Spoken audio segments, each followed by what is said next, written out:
आपने हमारे चैनल को अभी तक सब्सक्राइब नहीं किया है तो सब्सक्राइब कर दीजिए, बेल आइकन घंटी भी दबा दीजिए ताकि आपको नए से नए वीडियो देखने को मिल सकें। आज मैं आपको वैशाख माह की पूर्णमासी की कहानी सुना रही हूँ। हमारे बुंदेलखंड में प्राचीन काल से ही वैशाख पूर्णमासी के दिन पजूनो पूनों की पूजा होती है। पजूनो पूनों का मतलब है कि कामनाएं पूर्ण होने की पूजा की जाती है। हम आपको बहुत ही प्राचीन कहानी आपको सुना रहे हैं, आप ध्यान से सुनिए, आपकी सभी मनोकामनाएं पूर्ण होगी। सुनिए, एक राजा थे, उनके यहाँ बड़ा ही सुंदर और बहुत ही सुयोग्य एक पुत्र था। दोनों राजा और राजा की प्रजा और राजकुमार सारा जो है राज्य बड़ा ही खुश रहता था। लेकिन कहते हैं ना कि पड़ोसी अच्छे नहीं होते, पड़ोसी राजा को यह सब अच्छा नहीं लगता था। एक बार पड़ोसी राजा ने उनके राज्य पर चढ़ाई कर दी। राजा कहने लगे कि हम लड़ाई में जा रहे हैं। तो राजकुमार बोले, नहीं पिताजी, हमारे होते हुए आपको लड़ाई में जाने की आवश्यकता नहीं है। हम लड़ाई करने जाएंगे और विजय प्राप्त करके ही आएंगे। अब राजकुमार जो है पड़ोसी राजा से लड़ाई करने के लिए चल दिए।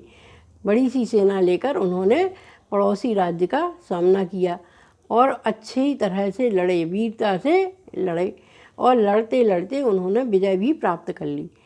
पड़ोसी राज्य को वापस खदेड़ दिया, पर संयोगवश अंधेरा हो जाने की वजह से वो अपनी सेना से भटक गए और सेना से भटकने के कारण वह जंगल में घूमने लगे।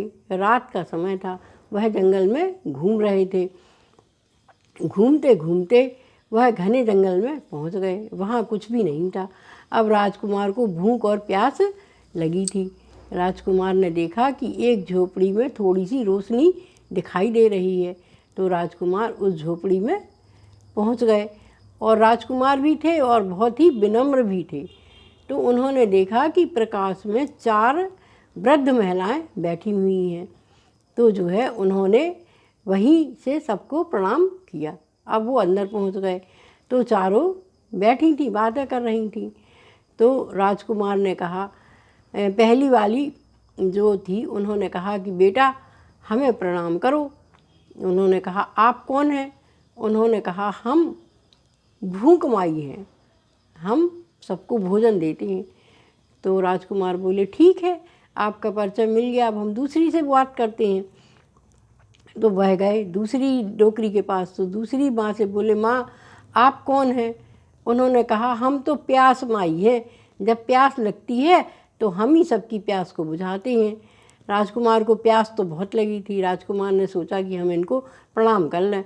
फिर वो बहुत बुद्धिजीवी थे, उन्होंने कहा, नहीं नहीं, पहले हमें सबका परिचय तो ले लेना चाहिए। फिर वह तीसरी डोकरी के पास गए, उनसे बोले, माँ आप कौन हैं? वह बोली, मैं तो नींद माई हूँ। उन्होंने कहा, अरे आप जब नींद आती है तब मैं ही सबको सुलाती हूँ, सब मेरे ही गोद में सोते हैं। तो राजकुमार ने कहा, ठीक है। अब वो चौथी डोकरी के पास पहुँचे तो कहने लगे चौथी डोकरी माँ से, माँ आप कौन हैं? बोले, भैया ना हम भूख न प्यास न हम नींद, हम तो आशा माता हैं। आशा रखना चाहिए और आशा रखोगे तो कभी न कभी आपकी आशा तो पूरी हो ही जाएगी।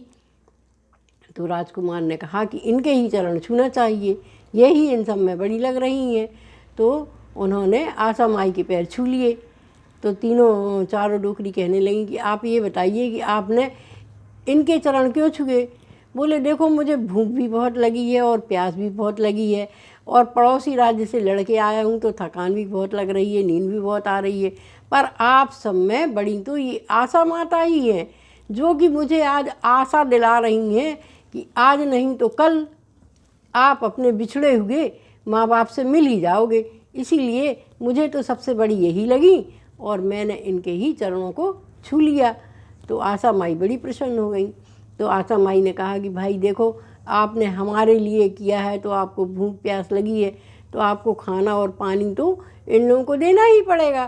तो उन्होंने भोजन दे दिया और जो है प्यास माई ने उनको पानी पिला दिया। तो राजा की जो है राजकुमार की भूख और प्यास तो ठीक हो गई। अब वो कहने लगे कि माँ मुझे मेरे माँ बाप से कब मिलाओगी? तो उन्होंने कहा आशा रखो, आशा रखो, आपको आपके माँ बाप जल्दी ही मिलेंगे। उन्होंने कहा ठीक है।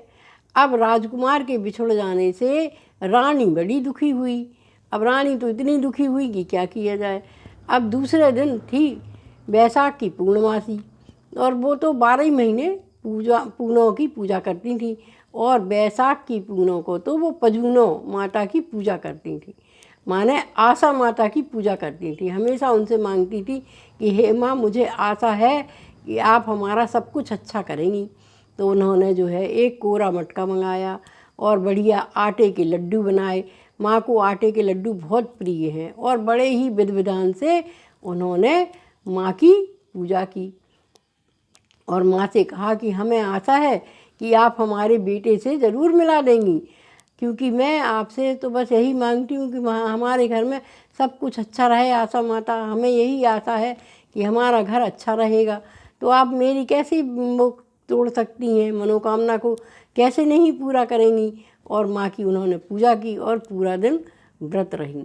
व्रत रहने के कारण जब चंद्रमा निकल आया तब उन्होंने आशा माता की पूजा की, चंद्रमा की पूजा की, और थोड़ा सा जल ग्रहण किया, और वो व्रत करती रहीं और माँ की प्रार्थना करती रहीं।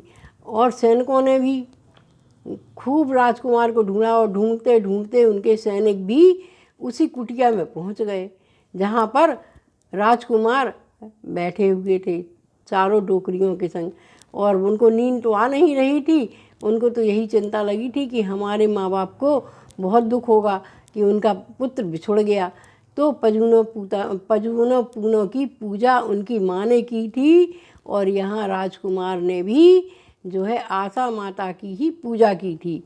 उनको आशा थी कि हमें हमारी जो है माँ हमारे पिताजी से ज़रूर मिलाएंगी। तो भटके हुए उनके सैनिक भी वहीं पहुंच गए और राजकुमार को लेकर और अपने राज्य में वापस आ गए। जब से राजा ने यह ढिंढोरी पिटवा दी कि सब लोग पुजूनो माता की पूजा ज़रूर करें, जो कि आपकी मनोकामनाएं पूर्ण करती हैं। इनको ही हम आशा माता के रूप में भी पूजते हैं।